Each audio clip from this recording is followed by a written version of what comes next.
Welcome! It's your friendly neighborhood Badger here, and I'm back to talk about some pretty insane teasers that we've been given today.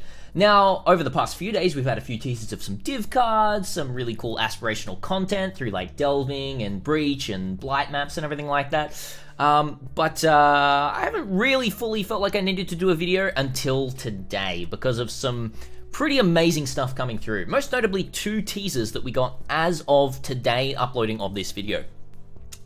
Now, I'm going to be talking about these 2. I'm also going to be giving a few examples of how these work. And the first one we're going to be talking about right here is Strangle Grasp Onyx Amulet. Now, right before I do this, if you do enjoy this content, I know I harp on about it a lot, but, you know, hit that sub button down there because there's going to be a lot more cool content coming out, including a video all about how to league start Ignite builds, because we're going to be league starting an Ignite build, and a bunch of other build ideas, and then potentially guides when the patch notes comes out for League starters in 3.16. So hit the sub button, give it a like, and I'll see you on the other side.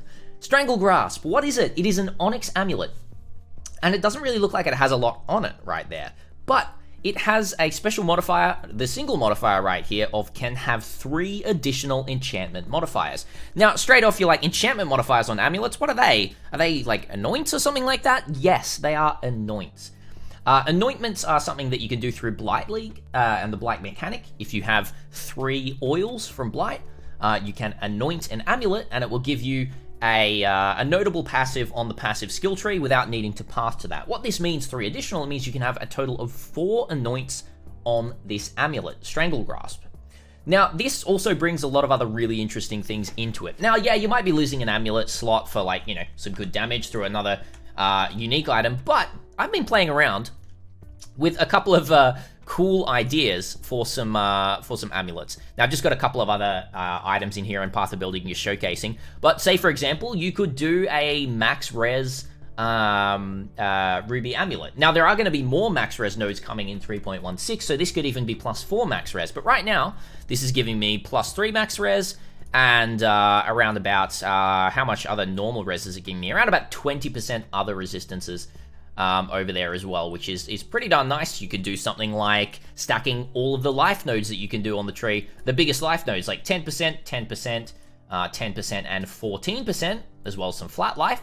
44% increased life from an amulet, pretty cool. You can see over here, 44%.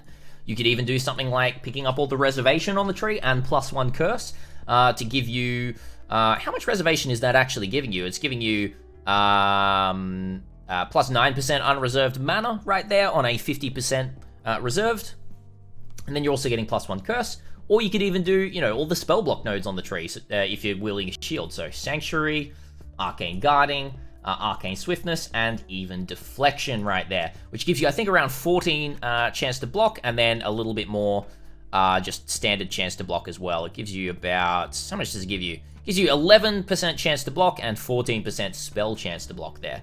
Which is pretty awesome. A couple of ideas, really cool stuff. The other thing that you can do with this amulet right here, there's a function that amulets have when they get corrupted. If they get corrupted into a rare item, an amulet will still hold all of its anoints. Now, this has been tested on I think the Blight helmets, which can hold an additional enchantment modifier. If you do corrupt them into a rare, they still will hold both of their enchantments. So this is going to hold all 4 of its enchantments, as well as potentially even corrupting into a better amulet than this, because, you know, anything's better than this. You can have, you know, other stuff on there, which is pretty crazy. Now, I'm pretty sure that's accurate. Someone let me know if I'm really, really wrong there, but I'm almost 100% sure that that's accurate right there. The last thing that you can do as well is corrupt the amulet into a double corruption, giving you, instead of having these all attributes, you can, you know, double corrupt it to maybe get some, you know, another +1 curse or something like that. There's going to be some crazy amulets coming out of this. Now, this can only be dropped in Blight Ravaged maps, which you can see down here are another new thing coming in 3.16, which are basically Uber Blights, as a lot of people are calling them, which are just going to be super intense T16 Blight maps with level 85 monsters on them. So that's a really, really, really cool amulet, Extreme Chase, and it's going to be a ton of fun. But let's move on. The second one I want to talk about today is Iron Will. Iron Will is usually only something that's found in the skill gem Iron Will, or it is also found on some unique gloves called Repentance. Iron Will is a keystone now. It's coming as a keystone in 3.16, meaning your strength's damage bonus applies to all spell damage as well. So just to clarify that, strength's damage bonus applies to melee physical damage, and for every 10 points of strength you get granted 2% increased melee damage. Now this is really great because what this means is if you have 400 strength, which you're very easily getting on something like an Inquisitor, which is wanting to be using spells most of the time, you're just getting a 80% increased spell damage right there. Now it's not more spell damage, but if you don't have a lot of increased spell damage around your tree, this is just such an amazing node. Looking at a lot of different Inquisitor trees, I can say that it's around about a 15 to 25% more damage increase on most builds for this point. Now, we don't know exactly where this is going to be on the tree, but it's going to be really, really strong. Some other great stuff is this can be used with the chest piece, which I think is called Iron Fortress. If you didn't know, strength damage bonus instead grants 3% increased melee physical damage per 10 strength. This also means that Iron Will convert this into your spell damage, meaning that instead of that 80% increased spell damage from 400 strength, you get an extra 1.5 times that. You go up to 120%, which is absolutely insane. So wearing an Iron Fortress, taking Iron Will on the tree itself, this is going to give you a ton of damage for no downside whatsoever, which is absolutely amazing. Such an amazing thing to bring to Path of Exile. I'm expecting, now I don't know if they've actually said this yet, I probably should look at this. I'm expecting, however, it's going to be probably around, maybe around here, or yeah, probably around here or here. So left middle side of the tree, I'd say somewhere around here. So, you know, the Marauder Chieftain can benefit from it, Inquisitor can benefit from it. Honestly, on a build that's going to be stacking strength, most likely a Chieftain with the 10% increased strength here, or Inquisitor with Righteous Providence, giving you 1% increased critical strike chance per point of strength or intelligence right here. It's going to mean that it's going to be really easy to pick up. If they chuck it all the way like over here, it's going to be a bit of a meme. But yeah, hopefully they don't do that. Now, the very last thing that I do want to talk about here as well is just quickly talking about the Xana Map Mods that came through today. Now, there's a little bit of up and down people are saying about this, but I really, really enjoy the selection here. For a really, really cheap amount, we have Breach. Now, Breach is something that is going to be, I think, very much underlooked still, because it has been nerfed a few times in the past.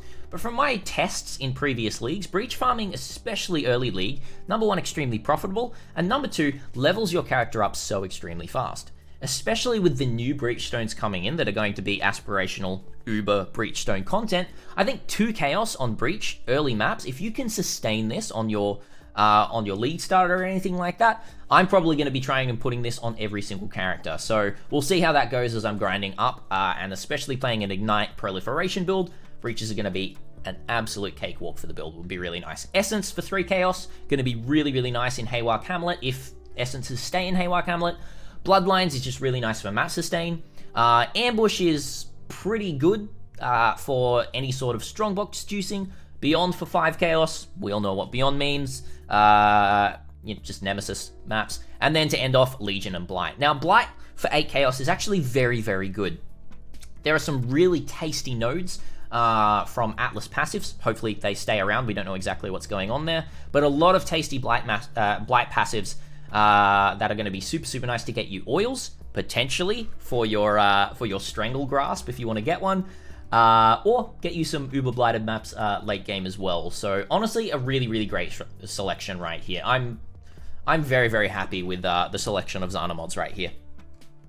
The last thing I'll mention about this, once again, it's from Blight Ravaged maps, and I expect it's also going to be extremely rare. This probably means we're going to be seeing Strangle Grasp at a very high cost. Don't try and build around this. It'd be really fun to, slot it in a build that might be able to use it somehow. I don't know how viable it's actually going to be, but I love that it is making me excited to potentially use in some interesting ways, and I'm sure there's going to be some busted things come out of this amulet. That's all I have to say today, guys. Once again, thank you so much for watching. We're right on almost 10 minutes for the video, so I do appreciate all the people sticking around to the end. If you have stuck around to the end, let me know in the comments down below what your favorite type of pie is. Whether it's a pizza pie, whether it's a sweet type of pie, a savory type of pie, let me know in the comments down below. And only the people who have watched this far we'll get why people are commenting their favorite type of pie below. So, yeah, thanks for chilling, guys, and until next time, Badger out.